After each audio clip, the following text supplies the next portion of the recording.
ডিমগুলো সিদ্ধ হয়ে গেছে, আমি ডিমগুলো নামিয়ে ঠান্ডা জল দিয়েছি। এবার হাই ফ্রেন্ড, ডিমগুলো ভাজা হয়ে গেছে।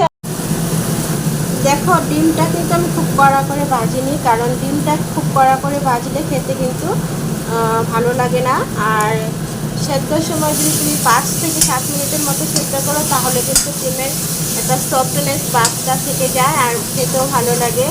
আর বেশিক্ষণ ধরে সিদ্ধ করলে আর বেশিক্ষণ ধরে ভাজলে কড়া করে তাহলে কিন্তু ডিমের টেস্টটা সত্যিই খুব নষ্ট হয়ে যায়, একটা শক্ত শক্ত ভাব চলে আসে। আর এদিকে দেখো ডিমের পোস্ট বানিয়েছি আমার মেয়েদের জন্য। এদিকে একটা ডিম সেদ্ধ রেখেছি, ওটা ভাজিনি, ওটাও আমার মেয়ে খাবে। আমি ডিম ভাজার তেলেই আমি এবার সম্বারটা দিয়ে দিব। এর জন্য দিয়ে দিচ্ছি গোটা মশলা আর তেজপাতা, আর দিয়ে দিলাম জিরে। এবার দিয়ে দিচ্ছি পেঁয়াজ কুচি। এগুলো ভাজা ভাজা হয়ে গেলে আমি দিয়ে দিব ডিম সিদ্ধ করা, ডিম ভাজা। এগুলো দেখাইনি কারণ এগুলো দেখানোর কোনো ব্যাপার নেই, তাই আমি আর দেখালাম না, ডাইরেক্ট চলে আসলাম রান্নায়। এবার দিয়ে দিচ্ছি আমি পেস্ট করা লঙ্কা, কাঁচা লঙ্কা, পেঁয়াজ, আদা, রসুন সব।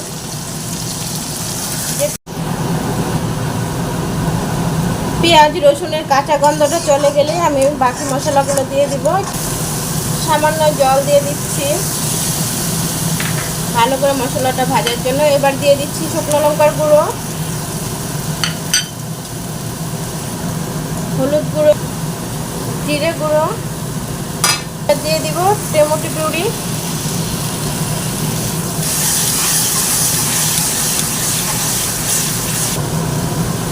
এবার দিয়ে দেবো টেস্ট অনুযায়ী নুন।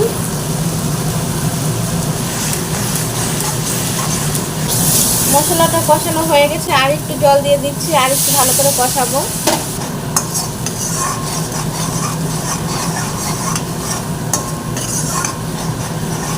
আমি কিন্তু আজকে হাতাটা দিয়ে রান্না করবো, খুন্তিটা আর ব্যবহার করছি না, কারণ আমি যেদিন যেটা দিয়ে শুরু করি সেটা দিয়ে রান্না কমপ্লিট করি।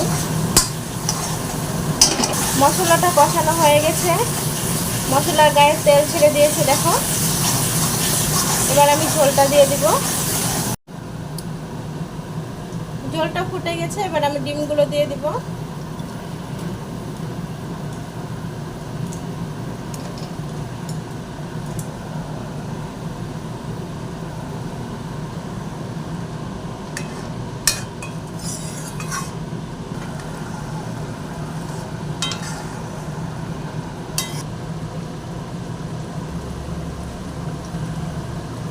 Hi friend, Uma cooking and daily blog চ্যানেলে তোমাদেরকে স্বাগত জানিয়ে আজকের ভিডিওটা আমি শুরু করছি।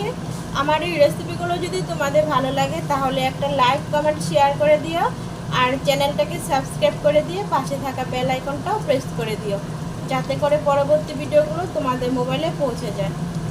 তো আমার ভিডিওটা কীরকম লেগেছে একটু কমেন্ট করে বলো, আর প্লিজ তোমরা চ্যানেলটাকে সাবস্ক্রাইব করে দিও। আমার এই ভিডিওগুলো যদি ভালো লাগে তাহলে একটা লাইক করে দিও, আর চ্যানেলটাকে সাবস্ক্রাইব করে দিয়ে পাশে থাকা বেল আইকনটাকেও প্রেস করে দিও। তাহলে ভিডিওটা এখানে এন্ড করছি। টাটা।